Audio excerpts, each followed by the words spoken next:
My father said it at dinner, over pasta, between the bread basket and the main course, the way you might mention a change in weekend plans. He said they had given my wedding fund to my sister Cara. He said she deserved a real wedding. He used those exact words. Real wedding. My fiancé Derek was sitting beside me. My mother was refilling her water glass. Cara was looking at her plate with the expression of someone pretending not to know something they have known for a while. I did not cry. I did not speak. I looked at Derek. He looked at me. Then he reached slowly into his jacket pocket and placed his phone on the table. Part 1. I need to tell you what the wedding fund was before I tell you what happened to it. My parents had opened the account when I was 23.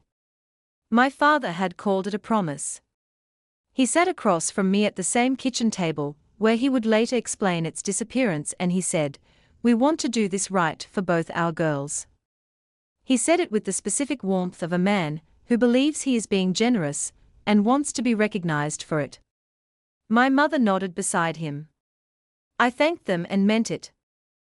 I did not ask for the amount, or the terms, or any of the details that I now understand I should have asked for, because I was 23 and I trusted them, and trust at 23 has not yet been educated by experience into something more precise. The account existed for 8 years. I found out it had been redirected on a Tuesday evening in October, 3 months before my wedding date, over pasta I had cooked myself, because it was my parents' anniversary, and I had offered to make dinner. I had been engaged to Derek for 14 months. We had a venue booked, a date confirmed, a deposit paid from our own joint savings, because the fund had always been described as a supplement rather than a foundation. We had been responsible about it. We had not assumed. I had also not assumed my father would say what he said, at that table, in that voice. My name is Ren. I am 32 years old. I am a physical therapist with a practice I have been building for 4 years in Nashville, Tennessee. I am not dramatic.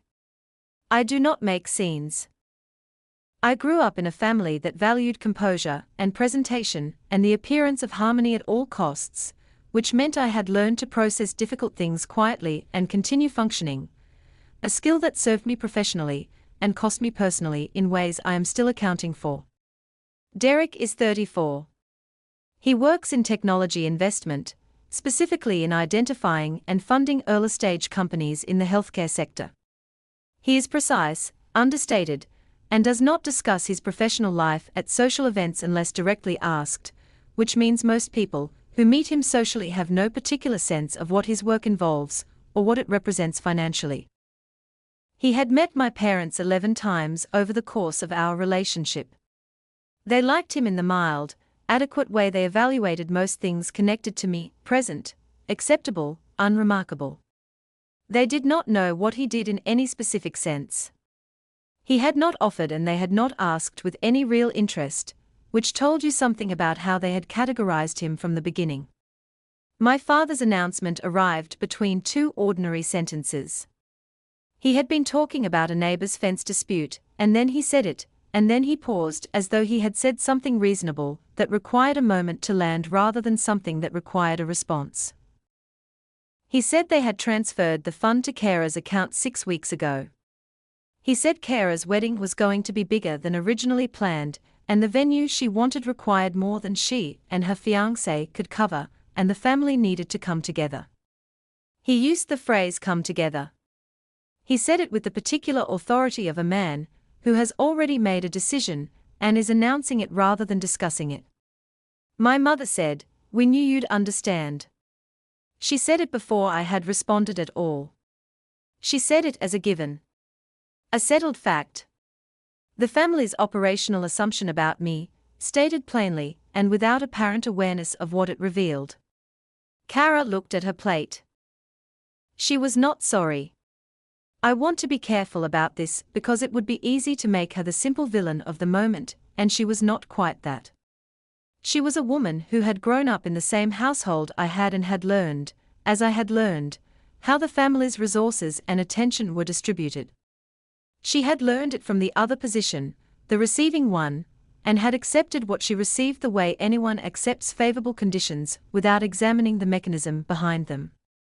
She had known about the transfer for 6 weeks. She had not called me. That was its own kind of answer. Derek's hand was on the table. Not reaching for mine. Just resting there, open, present. I looked at it and then I looked at his face, and he was already looking at mine with the calm and focused attention of a man who had assessed the room and made a decision about what it needed.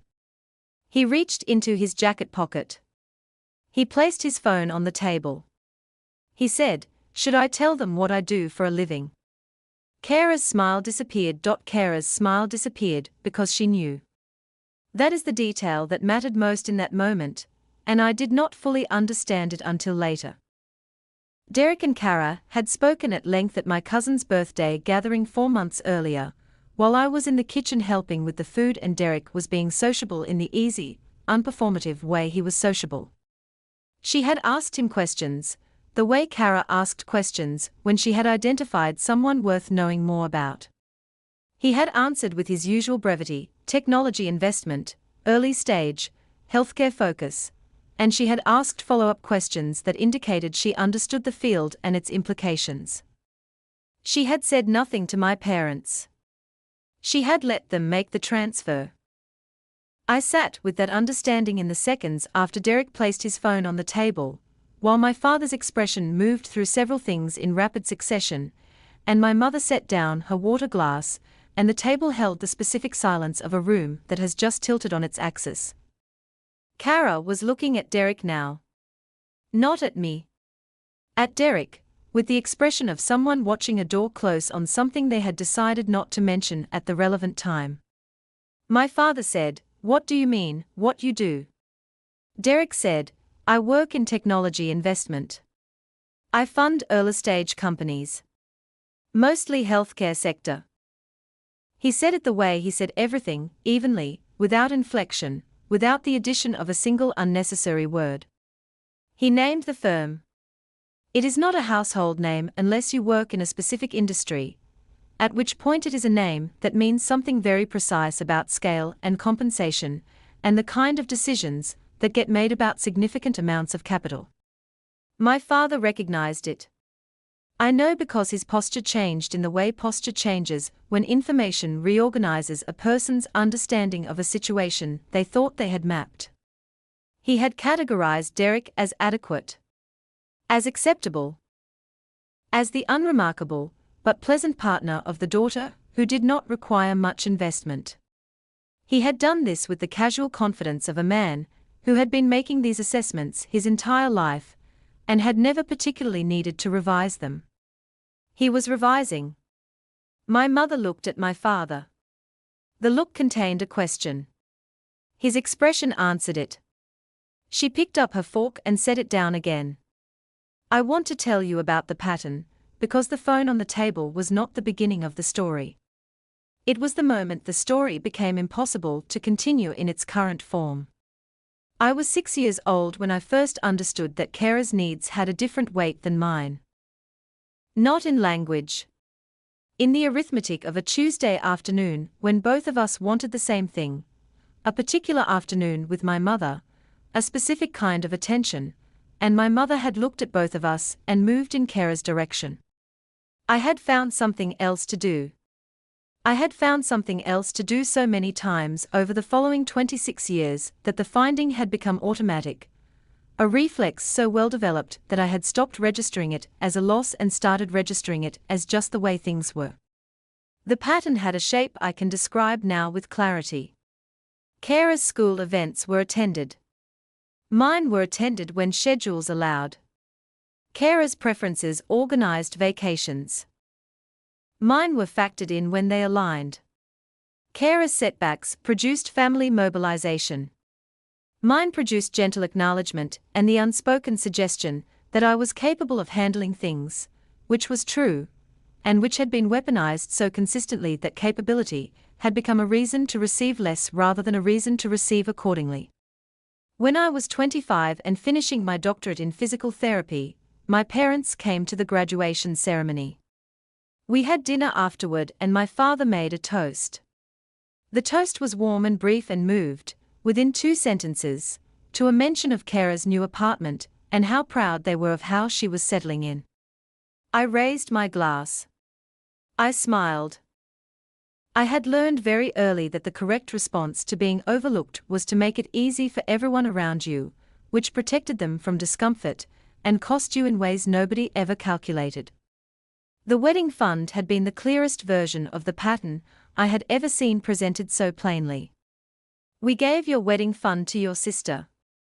She deserves a real wedding. Not a misunderstanding. Not a miscommunication. A statement of the family's operative values, delivered at a dinner table, without apology, or ambiguity, or any apparent awareness of how much it revealed. Derek's phone sat on the table. My father was looking at it the way you look at something that has changed the dimensions of a room you thought you knew. Part 3. Nobody spoke for a long moment. The pasta was getting cold. The anniversary candles my mother had lit were burning down in the particular unhurried way candles burn when everything around them has stopped. Outside the kitchen window the October evening was doing what October evenings do, quietly darkening, indifferent, entirely uninterested in the specific weight of what was happening at the table inside. My father cleared his throat. He said, "Well, that's impressive, Derek." He said it with the particular tone of a man who has just recategorized something and is trying to make the recategorization sound like it was always the direction he was heading. Warm. Collegial. The voice he used when he was adjusting his position without acknowledging that adjustment was occurring. I had heard that voice my entire life. He used it when he was wrong about something and needed to move away from being wrong without naming it. Derek said, "Thank you." That was all. He did not elaborate. He did not press. He picked up his fork and resumed eating with the easy composure of a man who had made his point and had no interest in making it twice. This was one of the things I had come to understand about Derek over 3 years. He was not a person who performed for rooms. He said what needed saying and then he stopped, and the stopping was often more effective than anything additional would have been. My mother said, "We didn't realize." About Derek's work. She said it to me, not to him. She said it in the voice she used when she was acknowledging something without accepting responsibility for it. A distinction she had refined over 30 years of managing the family's emotional ledger. I looked at her. I said, "I know." 2 words. I let them sit. My mother searched my face for something she could work with, hurt she could soothe, anger she could redirect, the particular compliance she had come to expect from me in moments of family friction.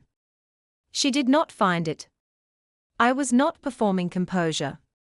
I was simply present, and clear, and finished with a thing I had been carrying for a very long time. Kara said, "Ren, I should have told you sooner." I turned to look at my sister. She was still looking at Derek's phone, which was still on the table, which Derek had not picked up. She said it without looking at me, which told me the apology was for the room rather than for me specifically. It was the kind of apology that is shaped like accountability and functions as management. I said, "Yes, you should have." She looked up then. She had not expected directness. I had not been direct with her in 32 years of being her sister because directness had never been the mode our family operated in. We operated in the mode of everything being fine, of discomfort being absorbed by whoever was most practiced at absorbing it, of the shape of harmony being maintained even when the substance of it had long since hollowed out. I was not interested in maintaining the shape anymore. My father said, "The money isn't the point, Ren. We can sort the money out." He said it quickly, in the tone of a man who has identified the most immediate problem and is moving to contain it. The money had become, in the last 10 minutes, a very different kind of problem than it had been when he announced its redirection between the bread basket and the pasta. It had been a settled matter. It was now a negotiation he had not planned to have. I said, I don't want to sort it out tonight. He said, we are family. We work things through. I said, I know we are. I put my fork down. I placed my napkin on the table beside my plate. I did it slowly and without drama, because I was not leaving in anger, and I was not making a scene. I was simply finished. Not with dinner only. With the performance of a dynamic that had asked me to be smaller than I was for 32 years, and had handed my wedding fund to my sister, and described it as something she deserved, as though the deserving of one daughter required the taking from another, and this was a reasonable position to state aloud at a family dinner without apology. Something had completed its motion in me at that table. The same way things complete their motion when they have been building toward a conclusion for long enough that the conclusion, when it arrives, is not a surprise. It was simply the end of a very long sentence that I had been waiting, without knowing I was waiting, to reach the period of. I looked at Derek. He was already looking at me. He picked up his phone. He put on his jacket. He stood. We said good night. I hugged my mother briefly, and I meant the hug, and I also meant the goodbye contained inside it, though I did not say so, because some things do not need to be announced to be true. I did not hug Kara. She did not reach for me. I walked out of the house I had grown up in on a Tuesday in October, and stood in the cool night air, and felt the particular lightness of someone who has stopped carrying something very heavy without yet knowing what to do with their newly empty hands. Derek took my hand. We walked to the car. Part 4. We sat in the car for a few minutes before driving anywhere. Not talking. Not processing aloud. Just sitting in the dark with the engine off and the neighborhood quiet around us and the particular stillness that settles between two people who have been through something together and don't need to fill it with words immediately. Derek had his hands in his lap. I looked at the house through the windshield, the kitchen window lit from inside, the anniversary candles probably still burning, the shape of a family dinner continuing without us at the table. Then Derek started the car and we drove home. In the weeks that followed, I made a series of decisions that were quiet and practical and entirely without drama. I did not call my parents to continue the conversation from the dinner table. I did not write a long message or compose the speech I had been drafting in my head for 32 years. I sent one email, 4 days after the dinner, that was brief and specific. I said Derek and I had decided to handle the wedding entirely ourselves. I said we had the resources to do so. I said we would be in touch about logistics closer to the date. I said I loved them and hoped they would come. I did not mention the fund. I did not ask for an accounting or an apology or a conversation about what had happened. Not because those things were not warranted.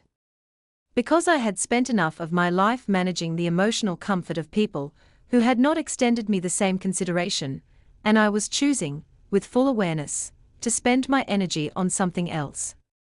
Derek handled the wedding finances with the same precision he brought to everything. We did not need the fund. We had never strictly needed it, which my parents had understood in the calculating part of their reasoning, even if they had dressed it in the language of Kara deserving something real. The wedding we had was exactly what we wanted, smaller than Kara's, quieter, specific to us in every detail we cared about and unburdened by the weight of anyone else's investment in how it looked from the outside. It was the best day of my adult life. My parents attended. They sat in the front row my seating chart assigned them, and they watched their daughter get married, and my father cried during the ceremony, which was genuine, and which I received as genuine regardless of everything else. My mother looked beautiful and composed and found me before the reception to say I looked perfect, which she meant, and which landed differently than it would have landed a year earlier.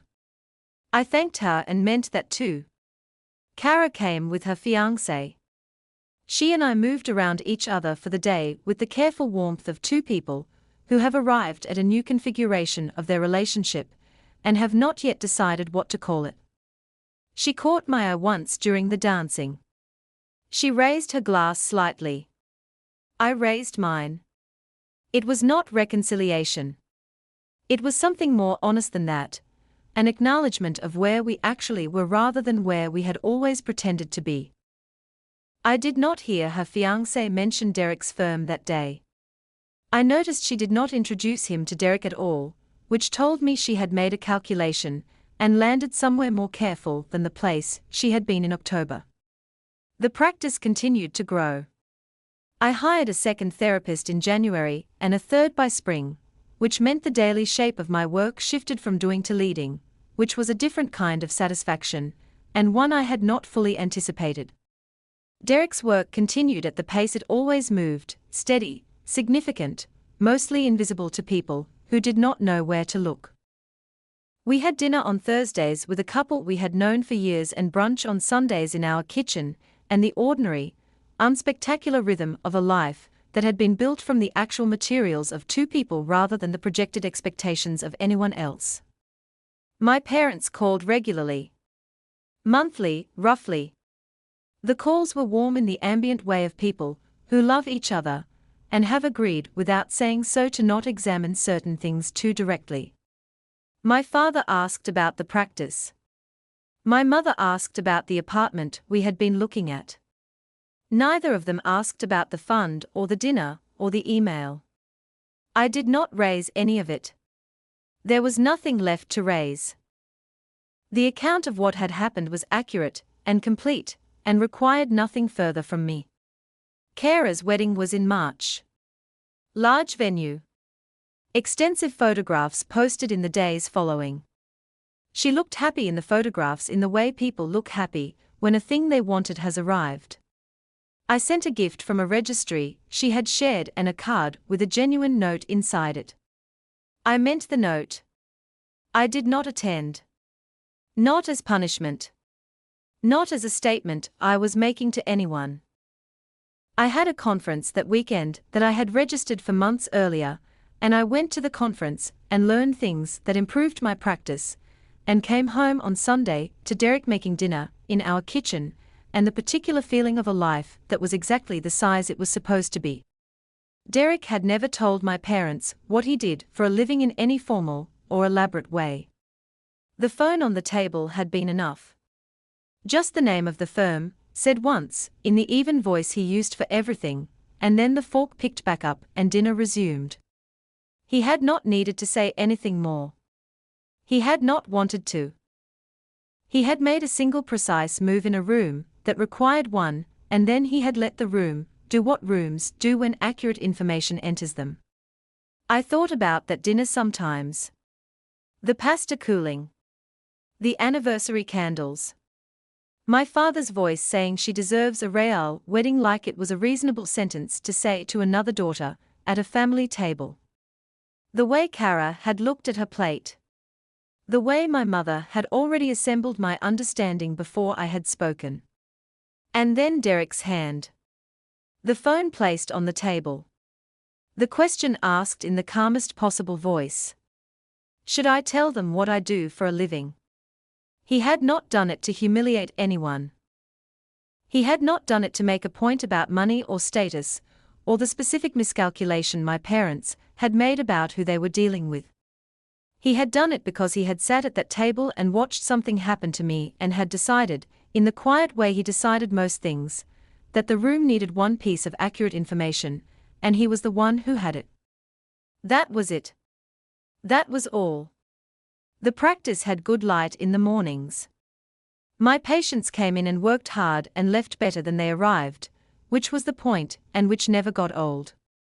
Derek texted me most days around noon, something brief, usually something he had seen or read that he thought I'd find interesting. I always did. My wedding photographs were framed in the hallway of our apartment. Not many, 5, arranged simply, the ones that looked most like us rather than most like what a wedding was supposed to look like.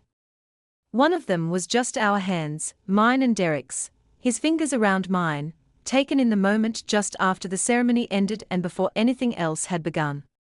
I liked that one best. It looked like something that had been built carefully. It looked like something that would hold.